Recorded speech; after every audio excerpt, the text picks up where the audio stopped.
मध्य प्रदेश के पन्ना जिले में नगर के ठीक बाहर बसा एक छोटा सा अनजाना सा गांव जनवार, आसपास खेतों और हरियाली से घिरा एक आम सा गांव। संसाधन यहाँ सीमित हैं, पर कुछ है जो इस गांव को खास बनाता है और अगर सही नज़र से देखा जाए तो इसे देश ही नहीं बल्कि विश्व के नक्शे पर भी उभारता है। आइए जानें इस गांव की कहानी, यहाँ के उभरते सितारों की ज़बानी। तो मेरा नाम अनिल कुमार है और मैं जनवार गांव में एक जो बच्चे स्केटबोर्डिंग करते हैं मैं उन्हीं में से एक हूँ। तो हमारे गांव में स्केटबोर्डिंग 2014-15 में आई और जिन्होंने स्केट पार्क शुरू करवाया यहाँ पे उन्होंने स्केटबोर्ड प्रोवाइड किया, हम लोगों को स्केटबोर्ड दिलाए और फिर हम लोगों ने स्टार्ट स्केटबोर्डिंग किया। तब हमने किया तो हमें पहले बैठ करके चलाना आता था, बैठ करके 2-3 साल ही चलाया हमने। स्केटबोर्ड के बारे में पता नहीं था, उन्होंने बच्चों को चक्कर गड्डी देते हैं चलाने के लिए, वो चलाते हैं और मस्ती करते हैं बच्चे। बोला अरे अच्छा बढ़िया है भाई, हम भी जाते हैं। तो दोस्त लोग जाते रहते थे, हम लोग जाते रहते थे। तो सभी बच्चों का एक रूल ब्रेक हो रहा था कि स्कूल नहीं जा करके वो सारा दिन स्केट पार्क में पड़े रहेंगे। तो अभी टीचर्स लोगों ने कंप्लेन किया, फिर उन्होंने एक रूल बनाया, नो स्कूल नो स्केटबोर्डिंग।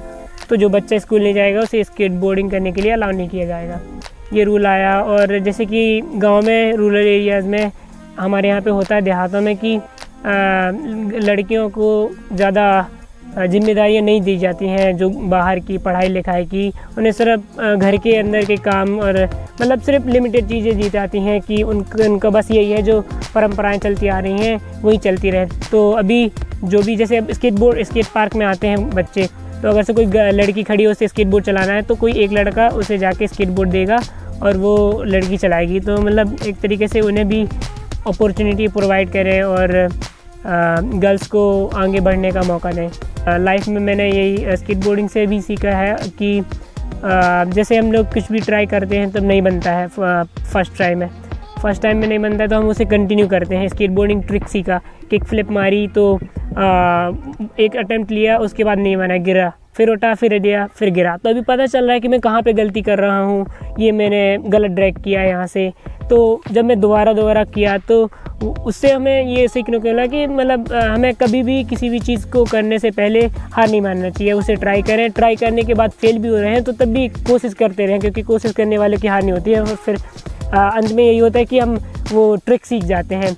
और तो सभी बच्चे यही कोशिश करते हैं कि स्केटबोर्डिंग करें, कुछ सीखें नया, तो उसे जाने मत दें, नेवर गिव अप जैसे बोलते हैं इंग्लिश में। तो अभी वही हम लोग भी यही कोशिश करते हैं कि किसी भी नई चीज़ को सीखने के लिए बस लगन होनी चाहिए, कोशिश होनी चाहिए और कंसिस्टेंसी होनी चाहिए, तो वो अपने आप ही हम उसे हासिल कर लेंगे।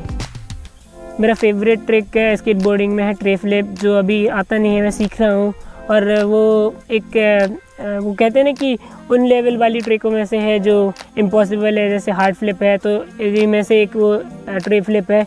तो ये तीन ट्रिक्स फेवरेट हैं और अभी मेरे को आती नहीं है, पर मैं उन पर काम कर रहा हूँ, सीखने में कोशिश कर रहा हूँ, अटेम्प्ट ले रहा हूँ, गिर भी रहा हूँ उनके लिए, और पर छोड़ नहीं रहा हूँ मैं। तो उन्हें सीखता रहूँगा और करता रहूँगा जब तक आ नहीं जाएंगी मेरे से। हमें जब स्केटबोर्डिंग हमारे गांव में आई, हमें जिम्मेदारियाँ मिली कि हम बाहर जाके दूसरे स्केटबोर्डर्स के साथ में चलाएं और वहाँ की लाइफ देखें क्या है।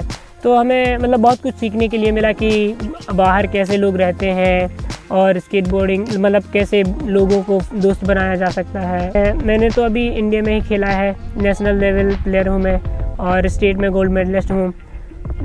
पर बच्चे हैं हमारे गांव के ही, जैसे रामकेश है, आशा है, अरुण है, ये लोग आशा और अरुण ने इंटरनेशनल एक जो चाइना में कंपटीशन हुआ था वर्ल्ड चैम्पियनशिप, तो वहाँ पे उन्होंने इंडिया को रिप्रेजेंट किया है।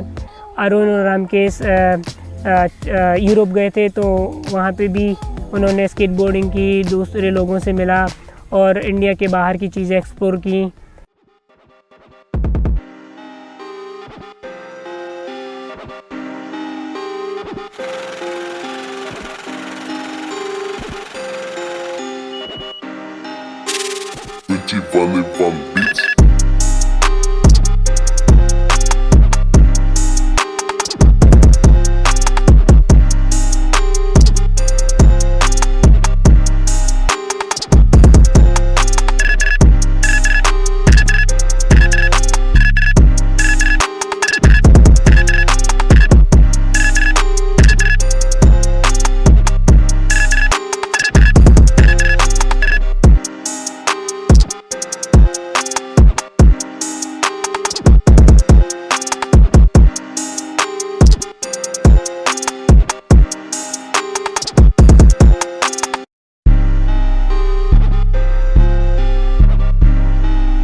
मेरे विचार से स्केटबोर्ड का इस गांव में आना सकारात्मक दिशा में एक अनूठी पहल रही।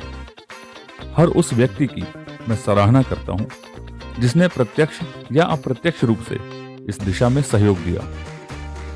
पर उससे भी अधिक मैं कायल हुआ इन बच्चों का, उनकी मेहनत का, जिन्हें जरूरत नहीं लगती महंगे साधनों की, जिन्हें बस इतना याद है कि इस पटरे को, इस चक्करगड्डी को चलाना है। और फिर क्या, निकल पड़ते हैं दोनों, बच्चे और इनकी चक्करगड्डी। वो क्या कहते हैं अंग्रेजी में, स्केटबोर्ड। उम्मीद है आपके दिलों से भी इन बच्चों के लिए तारीफें ही निकल रही होंगी।